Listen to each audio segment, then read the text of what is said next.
नाज़रीन, आज से 20 साल पहले डॉक्टर आफिया सिद्दीकी को अगवा किया गया था और वो आज भी अमेरिका की एक बदतरीन जेल FMC कार्सवेल में है।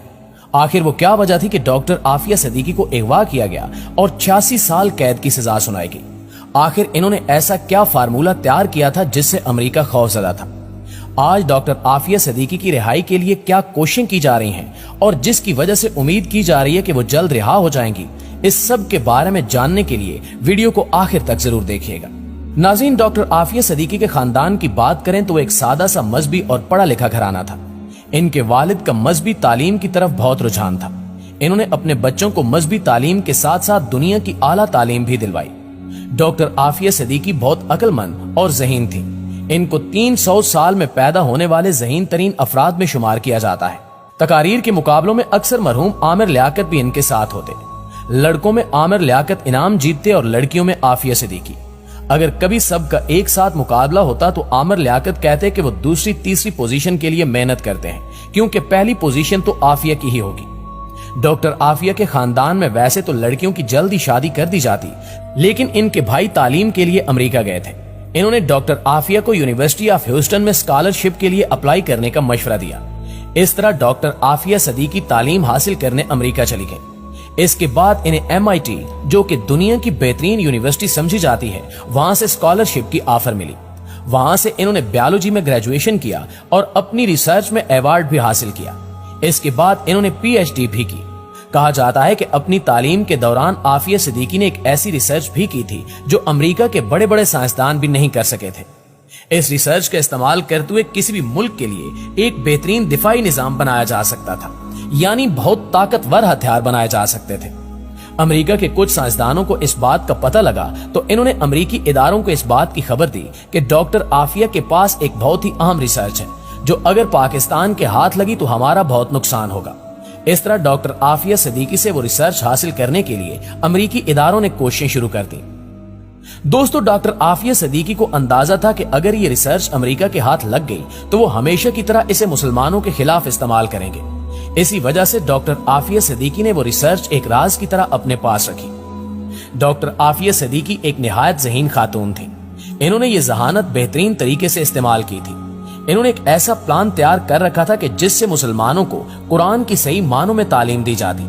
इन्होंने अपनी पढ़ाई के दौरान तालीमी इदारों में कुछ ऐसी तकारीर भी की जिसमें इन्होंने इस बात का इजहार किया कि अब मुसलमानों को एक साथ मिलकर खड़े होना चाहिए। किस तरह वो बचपन से ही मुसलमानों को कुरान की तालीम दिलवाना चाहती थी। इनका प्लान था कि बच्चे कुरान पर फोकस करते हुए दुनियावी तालीम भी कुरान के जरिए ही हासिल करें। वो बिजनेस के असूल कुरान से सीखेंगे। इन्हें तिब कुरान के जरिए सिखाया जाएगा। एक मुल्क को चलाने के असूल कुरान और हजरत मोहम्मद सल्लल्लाहु अलैहि वसल्लम की जिंदगी से सिखाए जाएंगे। नाज़रीन, 1995 में डॉक्टर आफिया सिद्दीकी की शादी अमजद खान से हो गई और 1996 में इनका पहला बेटा अहमद पैदा हुआ। इनकी शादीशुदा जिंदगी खुशगवार नहीं थी। डॉक्टर आफिया की बहन डॉक्टर फौजिया कहती हैं कि एक दफा वो इनके घर इनसे मिलने गई तो आफिया के चेहरे पर जख्म थे। इन्हें स्टिचेस की जरूरत थी। इनके बेटे ने बताया कि अब्बू ने अम्मी को मारा है। जब उन्होंने डॉक्टर आफिया और इनके शौहर से इस बात का सवाल किया तो उन्होंने भी एतराफ कर लिया। डॉक्टर आफिया के 2 बेटे अहमद और सुलेमान और एक बेटी मरियम है। इनकी शादी कामयाब नहीं हो सकी और 2002 में इनकी तलाक हो गई, जिसके बाद इनके साबिक शौहर आफिया पर इल्जाम लगाते रहे कि वो एक खतरनाक खातून है जो दहशतगर्दी में मुलविस है। हैरत की बात यह है कि इसके बावजूद उसने अपने बच्चों को मुकम्मल कस्टडी डॉक्टर आफिया को दे दी। कुछ रिपोर्ट्स के मुताबिक डॉक्टर आफिया के शौहर अमजद अमेरिका की तरफ से की गई साजिश में मुलविस थे। वो इस मकसद से भेजे गए थे कि डॉक्टर आफिया से इनकी रिसर्च हासिल करने की कोशिश करें, लेकिन जब कामयाब न हुए तो डॉक्टर आफिया को तलाक दे दी और डॉक्टर आफिया को अगवा करने का मंसूबा बनाया गया। दोस्तों, अमेरिका में 12 साल रहने के बाद 2002 में डॉक्टर आफिया अपनी फैमिली के साथ पाकिस्तान वापस आई। 31 मार्च 2003 के दिन कराची में डॉक्टर आफिया अपने 3 बच्चों के साथ एक टैक्सी में सवार हुई। वो इस्लामाबाद की फ्लाइट के लिए एयरपोर्ट जा रही थी, लेकिन रास्ते में ही कुछ लोगों ने इन चारों को रोका और टैक्सी से निकाल लिया। अगले 5 साल यानी 2008 तक वो सब गायब रहे।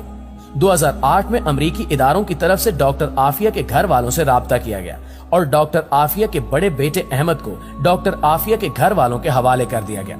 इसके बाद से वो अपनी खाला डॉक्टर फौजिया और अपनी नानी के साथ रहता है। इसके बाद 2010 में DNA टेस्ट के बाद डॉक्टर आफिया की बेटी मरियम को डॉक्टर फौजिया के हवाले कर दिया गया। डॉक्टर आफिया को अफगानिस्तान में बगराम डिटेंशन सेंटर में रखा गया था। 2006 में मुअज्जम बेग की किताब एनिमी कॉम्बेटेंट के नाम से आई। मुअज्जम बेग बगराम और ग्वांतानामो जेल में कैदी रह चुके थे। उन्होंने अपनी किताब में यह जिक्र किया कि बगराम जेल में इन्हें एक औरत की इंतहाई दर्दनाक चीखें सुनाई देती थी। वहां एक औरत कैदी नंबर 605 और the grey lady of Bagram के नाम से मशहूर हो गई थी।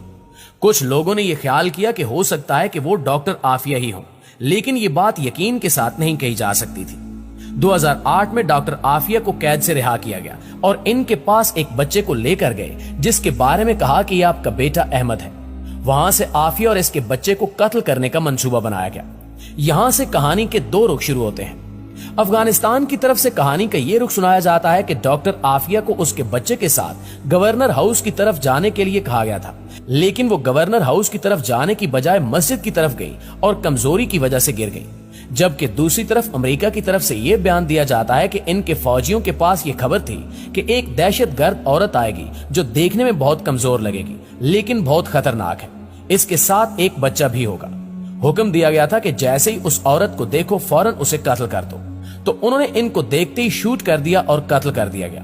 ये एक झूठी खबर थी जो यकीनन इनके घर वालों और पाकिस्तानी कौम के लिए बहुत तकलीफ दे रही। डॉक्टर आफिया पर इल्जाम लगाया गया कि इन्होंने अमेरिका के फौजी अफसरों पर कातिलाना हमला करने की कोशिश की है, जबकि ऐनी शाहिदीन के मुताबिक आफिया इतनी कमजोर हालत में थी कि मस्जिद की दीवार के करीब गिर गई थी। दोस्तों, सवाल यह है कि इस हालत में इन्होंने फौजी अफसरों पर हमला कैसे किया। यकीनन ये एक बहुत बड़ा और झूठा इल्जाम था जो डॉक्टर आफिया पर लगाया गया था। 2010 में अमेरिकी अदालत में समाअत हुई और डॉक्टर आफिया को कोर्ट में पेश किया गया। उनके दांत टूटे हुए थे, बाजुओं पर जख्म थे और जंजीरों में जकड़ा गया था।